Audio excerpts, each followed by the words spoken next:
الشيطان الرجيم بسم الله الرحمن الرحيم قد أفلح المؤمنون الذين هم في صلاتهم خاشعون والذين هم عن اللغو معرضون والذين هم للزكاة فاعلون والذين هم لفروجهم حافظون إلا على أزواجهم أو ما ملكت أيمانهم فإنهم غير ملومين فمن ابتغى وراء ذلك فأولئك هم العادون صدق الله مولانا العلي العظيم. قال النبي صلى الله عليه وسلم يا فتيان قريش لا تزنوا فإنه من سلم الله له شبابه دخل الجنة أو كما قال عليه الصلاة والسلام. معزز و مکرم سامعین اعظام،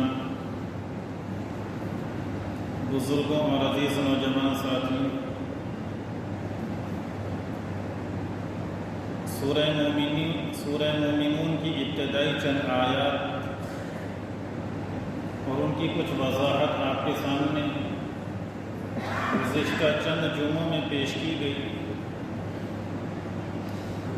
کہ یقینی طور پر کامیاب مسلمان تحقیقی طور پر پکے سچے ایمان والے بندے اللہ رب العزت سے سچی لو لگائے رکھنے والے حضرات کون ہیں اور ان کے اندر کیا صفات ہونی چاہیے، کون سی خوبیاں ہونی چاہیے۔ پہلی بات ہمارے سامنے آئی تھی کہ وہ اپنی نمازوں کے اندر خشوع اور خضوع اختیار کرنے والے۔ دوسری صفت بیان فرمائی گئی کہ وہ لغو اور بیہودہ باتوں سے اپنے آپ کو بچانے والے۔ تیسری صفت جو اب ہمارے سامنے ہے والذین هم للزکاة فاعلون، جس کا بظاہر ترجمہ یہ کیا جاتا ہے کہ وہ زکوٰۃ ادا کرنے والے، لیکن مفسرین نے متوجہ کیا ہے اس بات کی طرف کہ قرآن مقدس کا جو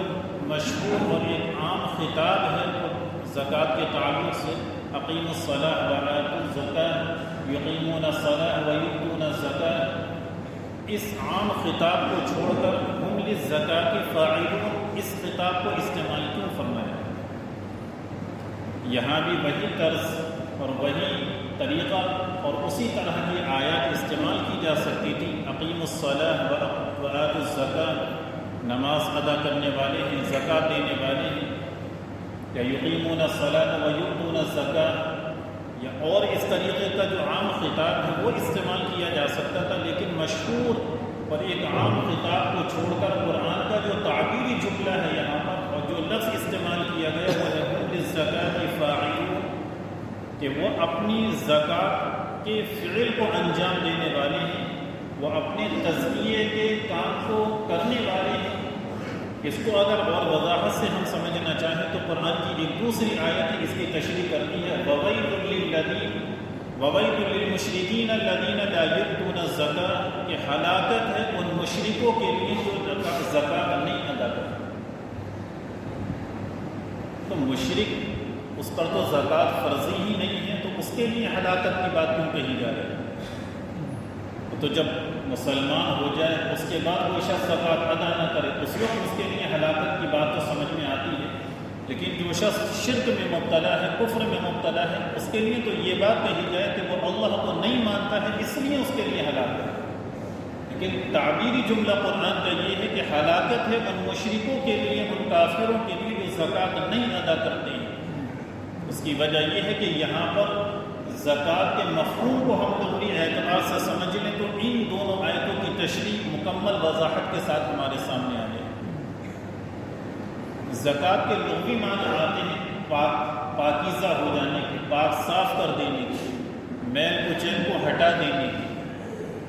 اور ایک دوسرے معنی آتے ہیں زکوٰۃ کے نشو و نما، یعنی اضافہ ہونا، بڑھ جانا۔ زکوٰۃ کو زکوٰۃ کہا ہی اس لیے جاتا ہے کہ جب مال کی زکوٰۃ ادا کر دی جاتی ہے تو جس مال کی زکوٰۃ ادا کی گئی ہے بقیہ مال پاک اور صاف ہو چکا۔ اور جو دوسرے معنی ہے اضافے کی، وہ اس معنی کر کے جب بندے نے زکوٰۃ ادا کر دی، بظاہر تو اسے یہ محسوس ہو رہا ہے کہ مال میں کمی واقع ہو گئی، لیکن اللہ رب العزت ذہنوں میں اس بات کو بٹھانا چاہتے ہیں کہ مال میں کمی نہیں ہوئی ہے، حقیقتاً تمہارے مال کے اندر اب اضافہ ہوا، اللہ نے اب اس میں برکتیں داخل کر دی۔ اللہ رب العزت کی جانب سے تمہاری زندگیوں میں، تمہارے کاروبار میں اور تمہارے روزمرہ کے روٹین کے اندر رحمتیں اور برکتیں اتار دی گئی ہیں، تو بظاہر تو تمہیں یہ محسوس ہوتا ہے کہ مال میں کمی واقع ہوئی ہے، مال کم نہیں ہوا بلکہ مال تو اللہ نے اور بڑھا دیا۔ تو زکوٰۃ کو جو زکوٰۃ کہا جاتا ہے وہ اسی معنی کر کے اس سے بقیہ مال پاک اور صاف ہو جاتا ہے، اور مال کے اندر قدرتی طور پر ایک اضافہ ہوا کرتا ہے۔ وہ ایک تفصیلی بحث ہے، اس سے یہاں مقصد نہیں۔ یہاں جو بات بتانی ہے کہ زکوٰۃ کے ایک معنی ہے پاک صاف ہو جانے، تو یہاں جو جملہ استعمال کیا گیا وَهُمْ لِلزَّكَاةِ فَاعِلُونَ، کہ وہ تزکیے کا فعل انجام دینے والے ہیں، تزکیہ کرنے والے ہیں، تزکیے کا کام کرنے والے ہیں۔ اس کی مراد یہ ہے کہ ان کی زندگی کے جتنے بھی مراحل ہیں، وہ زندگی کے جتنے بھی طبقات ہیں اور زندگی کے جتنے بھی مختلف شکلیں ان کے سامنے ہیں، ہر شکل میں ہر کیفیت کے ساتھ اور ہر مرحلے کے ساتھ وہ تزکیے کا معاملہ کرتے ہیں، یعنی پاکیزگی، صفائی اور نظافت ظاہری اعتبار سے بھی ان کی خوبی ہے اور اندرونی کیفیات کے اعتبار سے بھی وہ پاکیزگی اختیار کرتے ہیں، کہ اپنی نگاہوں کا تزکیہ کرتے ہیں، نگاہیں پاک اور صاف رہتی ہیں، وہ اپنے کانوں کا تزکیہ کرتے ہیں، اپنی زبانوں کا تزکیہ کرتے ہیں، اپنے ہاتھوں کا تزکیہ کرتے ہیں، اپنے قدموں کا تزکیہ کرتے ہیں، اپنے معاملات کو صاف رکھتے ہیں، معاملات کا تزکیہ کرتے ہیں، لین دین کے اندر ان کے یہ صفت نظر آتی ہے، ان کے خرید و فروخت کے اندر یہ خوبی نظر آتی ہے، ان کے اخلاق کا تزکیہ ہو چکا ہوتا ہے، ان کے جذبات کا تزکیہ ہو چکا ہوتا ہے، وہ دوسروں کے ساتھ جب کوئی بھی معاملہ کرتے ہیں اس کے اندر ان کی یہ خوبی نظر آتی ہے، وہ جب بولتے ہیں تو الفاظ میں تزکیہ نظر آتا ہے، وہ جب رب کے سامنے کھڑے ہوتے ہیں تب تزکیہ نظر آتا ہے، یعنی زندگی کا کوئی بھی فعل انجام دے، ہر فعل کے اندر ان کی یہ خوبی نظر آتی ہے کہ وہ فعل تزکیے سے متصف ہوا تھا۔ تو ایک تو یہ عمومی خطاب ہو گیا کہ ان کی زندگی ظاہری اعتبار سے بھی اور باطنی اعتبار سے بھی تزکیے سے متصف ہوتی، بہت صاف ستھری زندگی ہوتی ہے۔ ہم عوامی زبان میں اسے کہیں تو یہ کہ ان کی زندگی بہت صاف ستھری ہوتی ہے، کہ لین دین میں، خرید و فروخت میں، معاملات میں، جذبات میں، اخلاق اور کردار کے اندر، کیریکٹر کے اندر، ان کے گھرانے کے اندر، ان کے معاشرے کے اندر، ان کے محلے کے اندر، ان کے خود کی اپنے شہر کے اندر یا جس علاقے محلے بستی میں وہ زندگی گزارتے ہیں، ہر جگہ یہ تزکیے کی خوبی نظر آتی ہے۔ یہ ہے ایمان والوں کی اہم ترین صفت۔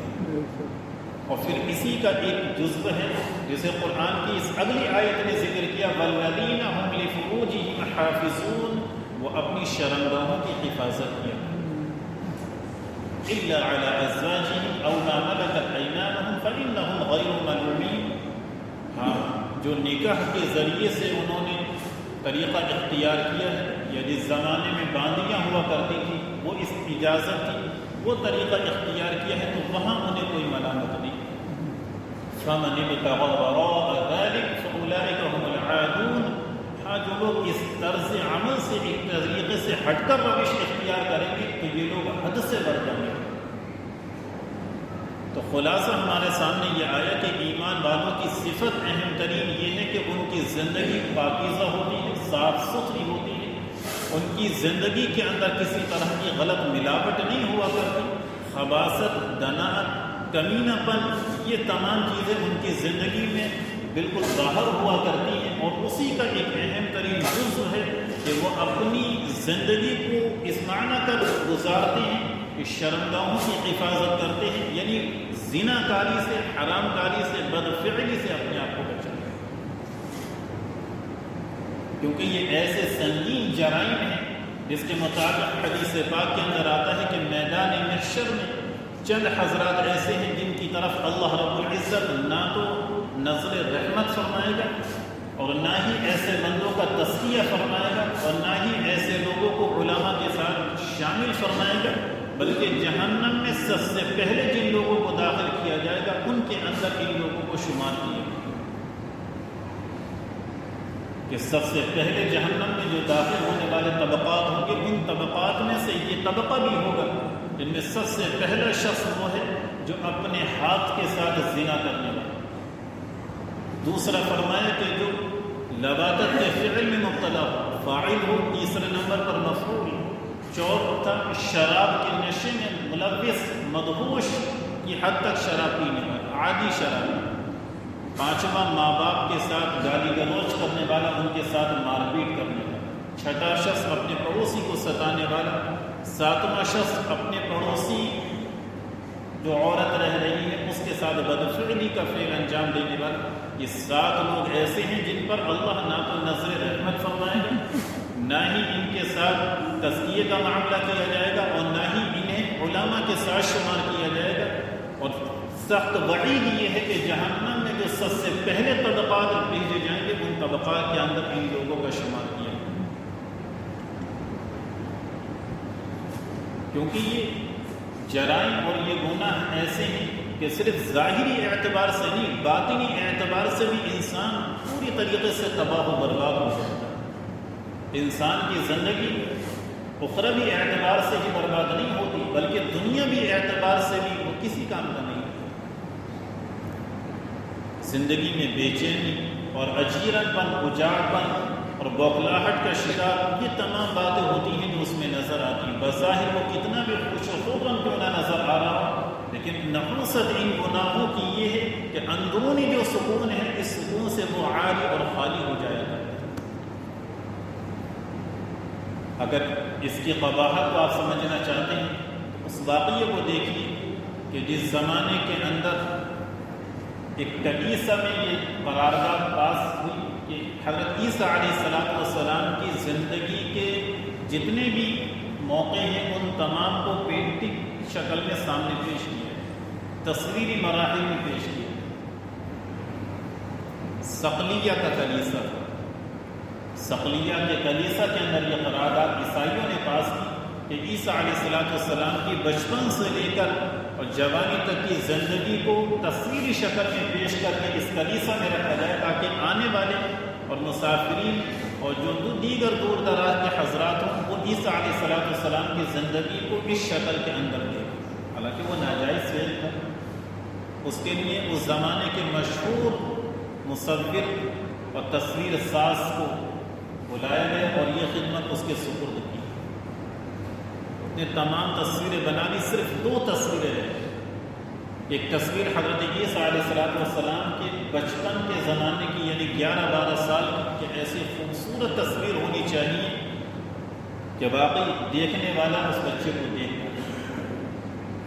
اور ایک دوسری تصویر تھی یہودا اسکریو کی، یہ وہ شخص ہے عیسائیوں کے نقطۂ نظر میں کہ جس شخص نے عیسیٰ علیہ السلام کی مخبری صرف 30 روپے کے لالچ میں کی تھی، جس کی وجہ سے ان کے نقطۂ نظر میں ان کے عقیدے کے مطابق عیسیٰ علیہ السلام کو پھانسی دی گئی، سولی پر چڑھا گیا۔ اسلام نے تو اس کی ممانعت کی۔ تو یہ 2 تصویریں ایسی تھیں جس کے لیے مصور کو ضرورت تھی کہ ایسے اشخاص اس کے سامنے آئیں کہ جن کی تصویر کو وہ اس تصویر میں ڈھال دے۔ ایک تو ایسا خوبصورت بچہ ہو کہ اس کی تصویر بنائی جائے، دیکھنے والا دیکھتا رہے، اور دوسرا ایسا بدقماش اور ایسا گنہگار شخص ہو کہ جس کی تصویر دیکھ کر خوف اور ڈر محسوس ہو۔ ان دونوں تصویروں کو اسے کینواس پر اتارنا تھا، اس کے لیے اس نے بڑی محنت کی، ادھر ادھر گھومتا پھرا۔ چلتے چلتے ایک علاقے سے جب گزرا تو دیکھا کہ چند بچے ہی کھیل رہے ہیں، انہیں میں ایک 12 سال کا بچہ ہے، بہت ہی خوبصورت۔ بچے کو بلا کر لے گئے، سامنے بٹھائے اور اس بچے کی تصویر اتارا۔ خیر ایک تصویر تو مکمل ہو گئی، اب مرحلہ تھا دوسری تصویر کا، جو ایسی ہونی چاہیے تھی کہ یہودا اسکریو جس نے عیسیٰ علیہ السلام کے تعلق سے مخبری لالچ میں کی تھی، تو ظاہر سی بات ہے ایسے شخص کو بڑا قبیح اور بدصورت بنا کر پیش کرنا تھا، تاکہ لوگوں کے دلوں کے اندر اس کی نفرت، اس سے بغض اور اس سے حسد پیدا ہو، عناد پیدا ہو اور انتہائی نفرت کرنے والے۔ اب اس کے لیے وہ مختلف علاقوں کے اندر گھومتا پھرا سالہ اسی طریقے سے گزر گئے، لیکن اسے کوئی ایسا شخص نظر نہیں آیا جو تصویر اس نے اپنے ذہن کے اندر بنا رکھی تھی کہ ایسی سخت اور خوفناک تصویر وہ وہاں پر اتار سکے۔ جب چند سال گزر گئے ایک شراب خانے کے اندر بیٹھا ہوا شخص شراب کے فیل میں لگا ہوا، اتنے میں دیکھا کہ شراب خانے کے دروازے پر ڈھیوڑی میں سے اسے نظر آیا کہ کوئی نوجوان ہے، سوکھ کر کانٹا ہو گیا، اور دیکھ کر محسوس ہوا کہ شاید اس نے کوئی گناہ نہیں چھوڑا ہوگا جو انجام نہ دے، اور شراب خانے کے دروازے پر کھڑا ہوا صدائیں لگا رہا ہے کہ شراب چاہیے، شراب چاہیے۔ اس شخص نے آواز دی، بلایا اور کہا کہ تمہیں شراب چاہیے، آؤ میرے ساتھ، اور پھر اسی جگہ پر لے جا کر بٹھا دیا جہاں اسے تصویر بنانی تھی۔ تصویر بناتا رہا، جب تصویر مکمل ہو گئی تو جس شخص کو یہاں لایا تھا جو بہت خوفناک صورت تھا کہ جسے دیکھ کر ڈر محسوس ہو، نفرت پیدا ہو، اور ایسی شکل کہ شاید کوئی گناہ اس نے نہ چھوڑا ہو، جب جس شخص کی تصویر بنائی گئی تھی اس کی نگاہ اس پر پڑی ہے تو وہ بھی حیرت زدہ ہو کر رونے لگا۔ تصویر بنانے والے نے پوچھا کیوں رو رہے ہو؟ اب اس شخص نے جو جواب دیا وہ عزیز و میرے سنانا ہے۔ اس شخص نے کہا شاید تم مجھے نہیں پہچان سکے لیکن میں نے تمہیں پہچان لیا ہے۔ آج سے چند سال پہلے جس خوبصورت بچے کی تصویر یہاں بیٹھ کر تم نے بنائی تھی، آج جس بدصورت شخص کی جو تصویر بنانے ہے یہ وہی شخص۔ ایک وہ مرحلہ تھا کہ اس پورے شہر کے اندر، علاقے کے اندر اس سے زیادہ خوبصورت بچہ کوئی نہیں تھا، اور آج یہ کیفیت ہو گئی تھی کہ اس سے زیادہ بدصورت کوئی انسان نہیں ہے۔ لیکن میرے عزیزو، ہمارا معاشرہ اور نوجوان طبقہ جس تیزی کے ساتھ ان بدفعلیوں کی طرف، ان بڑے بڑے گناہوں کی طرف، جس کے متعلق اللہ رب العزت نے ارشاد فرمایا کہ ایمان والوں کی صفت نہیں ہے، ایمان والوں کی صفت تو یہ ہے کہ وہ بڑے بڑے گناہوں سے اپنے آپ کو بچاتے ہیں، الا لمن، چھوٹے موٹے گناہ ان سے سرزد ہو جاتے ہیں، اس کا خیال انہیں نہیں رہتا۔ ان ربک واسع المغفرہ، تو ایسے گناہوں کو اللہ رب العزت معاف فرما دیا کرتا ہے۔ لیکن ایمان والوں کی صفت یہی ہے کہ وہ ایسے عظیم اور بڑے گناہوں سے اپنے آپ کو بچائے۔ قرآن کی یہی سورہ مومنون کی جو آیت ہے جہاں اللہ نے یہ فرمایا کہ ایمان والے پاکیزہ زندگی گزارتے ہیں اور بدفعلی سے، زناکاری سے، حرامکاری سے اپنے آپ کو بچاتے ہیں، فرمایا کہ انعام یہ ملے گا اولئک هم الوارثون الذین یرثون الفردوس، کہ یہ لوگ وارث بنیں گے، اور کس چیز کے وارث بنیں گے؟ جنت الفردوس کے وارث بنیں گے۔ سورہ فرقان کے اندر عباد الرحمن کی 12 صفات اللہ نے ذکر کی ہیں، ان میں سے ایک صفت یہ بھی ہے کہ ایسے لوگ زناکاری سے اپنے آپ کو بچاتے ہیں۔ فرمایا کہ جب یہ جنت میں داخل ہوں گے اولئک یجزون الغرفۃ بما صبروا، اور انہیں جنت کے بھی بالا خانے، یعنی جو سب سے شاندار جنت ہے وہ عطا فرمائی جائے گی۔ وَيُلَقَّوْنَ فِيهَا تَحِيَّةً وَسَلَامًا، اور اس کے دروازوں کے اوپر فرشتے ان کے استقبال کے لیے اور ان سے سلام دعا کرنے کے لیے کھڑے ہوں گے۔ خالدین فیہا، جہاں ہمیشہ ہمیشہ رہیں گے۔ حسنت مستقرا و مقاما، بہترین رہنے کی جگہ ہے اور بہت ہی شاندار ٹھکانہ۔ سورہ احزاب کے اندر اللہ نے ذکر فرمایا وہاں بھی کہ جو ایمان والے بندے اپنی شرمگاہوں کی حفاظت کرتے ہیں، اعد اللہ لهم مغفرۃ واجرا عظیما، ان کے لیے اللہ نے مغفرت کا وعدہ کر رکھا ہے اور ان کے لیے اجر عظیم تیار کر رکھا ہے۔ سورہ معارج کے اندر اللہ نے جب اس صفت کو ذکر کیا وہاں بھی ارشاد فرمایا اولئک فی جنات مکرمون، کہ یہ لوگ عزت کے باغات کے اندر، عیش اور آرام کی جنتوں کے اندر زندگی گزارنے والے۔ جن لوگوں کو اتنی بشارتیں دی گئی ہیں، اتنی خوشخبریاں سنائی گئی ہیں، اتنی خوشخبریوں کو اور اتنی بشارتوں کو، اللہ کے اتنے وعدوں کو سننے کے بعد بھی اگر کوئی شخص اس کا طلبگار نہیں ہوتا اور اپنے اندر یہ صفت پیدا نہیں کرتا، پھر بھی وہ بدفعلی کے اندر، غلط کاموں کے اندر لگا ہوا ہے، نفسانی خواہشات کو غلط طریقے سے استعمال کر رہا ہے، تو یقین جانیے ایسے لوگوں کے لیے اللہ نے جنت نہیں تیار، وہ بے وقوف ہے۔ وَأَمَّا مَنْ خَافَ مَقَامَ رَبِّهِ وَنَهَى النَّفْسَ عَنِ الْهَوَىٰ فَإِنَّ الْجَنَّةَ هِيَ الْمَأْوَىٰ، جنت ان لوگوں کا ٹھکانہ ہے جنہوں نے نفسانی خواہشات پر قابو رکھا اور میدان محشر میں رب کے سامنے کھڑا ہونا ہے، اس کھڑے ہونے کا ڈر اپنے دل کے اندر پیدا کر لیا۔ ایسے لوگ ہیں جو جنت کے حقدار ہیں، وہ لوگ نہیں جو اپنی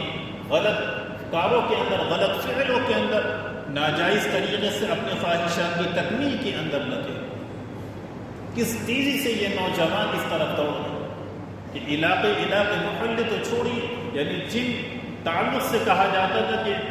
آدمی بچ کر گناہ کو انجام دیا کرتا تھا،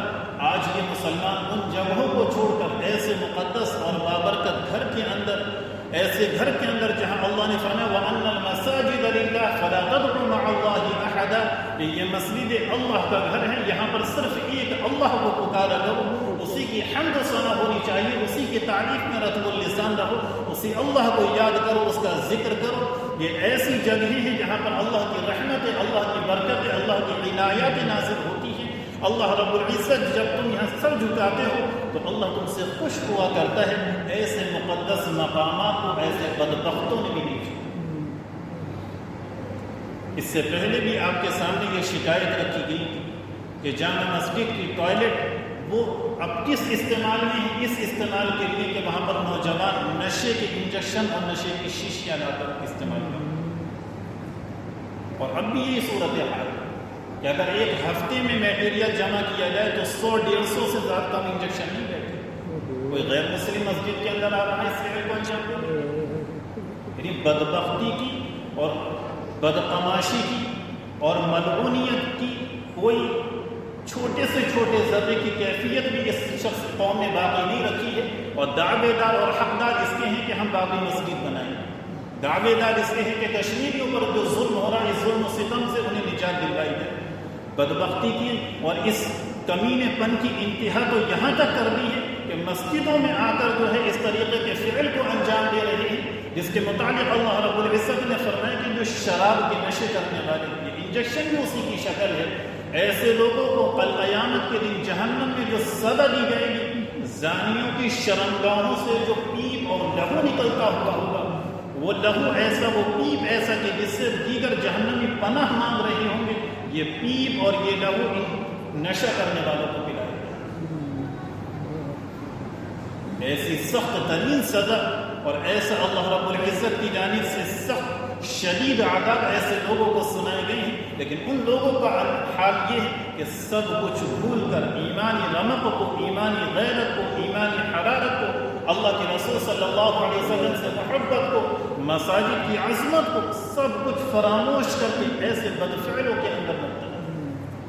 اللہ کے بندو کچھ تو سوچو، کس فعل کے اندر لگے ہوئے ہو، کس طریقے سے ان کاموں میں لگے ہو، اور کس جگہ ان فعلوں کو انجام دے رہے ہو۔ تو جب تمہاری قوم کی حالت یہ ہوگی، جب تمہارے اندر ایسی بدفعلیاں پائی جائیں گی، تمہارے نوجوانوں کے کیریکٹر اور ان کی زندگی ایسی ہوگی، تو دوسری طرف تم امیدیں لگائے بیٹھے ہو کہ اللہ کی مدد آ جائے، اللہ رب العزت کی جانب سے تمہیں عروج بھی۔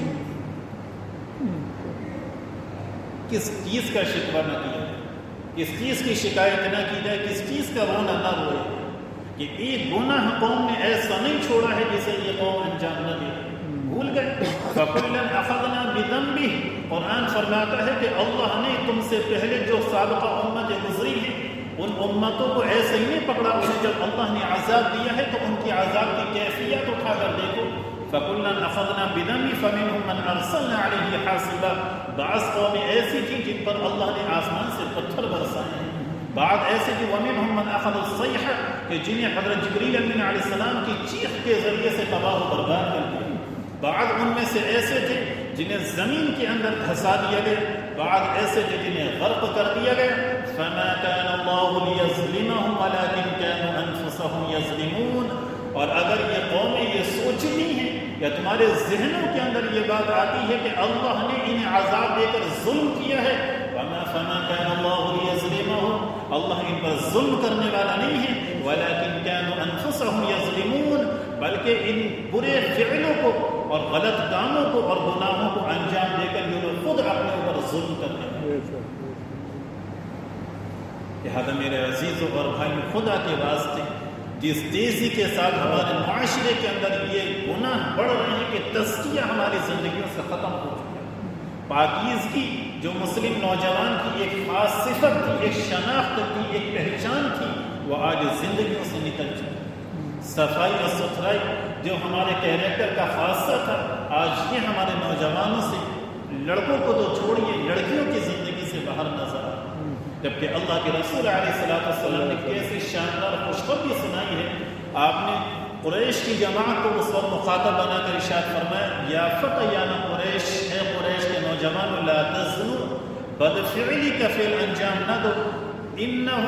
من سلم اللہ لہ، اس لیے کہ جس شخص کی جوانی کو اللہ نے محفوظ فرما دیا، فلہ الجنہ، تو وہ جنت کے اندر داخل ہے۔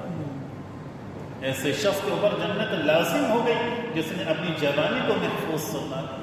اللہ جن بندوں کو بہت پسند فرماتا ہے ان میں وہ شخص بھی ہے ایسا نوجوان جس نے اپنی جوانی کو عصمت اور عفت کے ساتھ، پاکدامنی کے ساتھ گزارا۔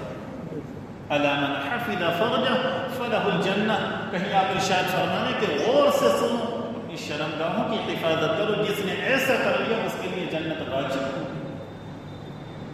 کیسی کیسی خوشخبریاں آپ نے سنائی ہیں اور دوسری طرف کیسی وعیدیں سنائی ہیں۔ ان تمام کا مقصد یہی ہے کہ جب تک تم پکے سچے ایمان والے نہیں بنو گے، اللہ کی مدد تمہارے ساتھ نہیں آئے گی۔ اور حقیقی اور پکے سچے ایمان والوں کی صفت یہی ہے کہ وہ نمازوں کی پابندی کرتے ہیں، لغو اور بےہودہ باتوں سے اپنے آپ کو بچاتے ہیں، اور اسی کے ساتھ ساتھ اپنی زندگی تزکیے کے ساتھ، اپنی زندگی صفائی کے ساتھ، اپنی زندگی خوشگوار طریقے سے گزارتا ہے۔ اللہ تعالیٰ ان باتوں پر مجھے اور آپ کو عمل کی توفیق نصیب فرمائے، اور ایسے لوگوں کو ہمارے ہی بھائی جو ایسے غلط کرے، ایسے مقدس مقامات پر انجام دیتے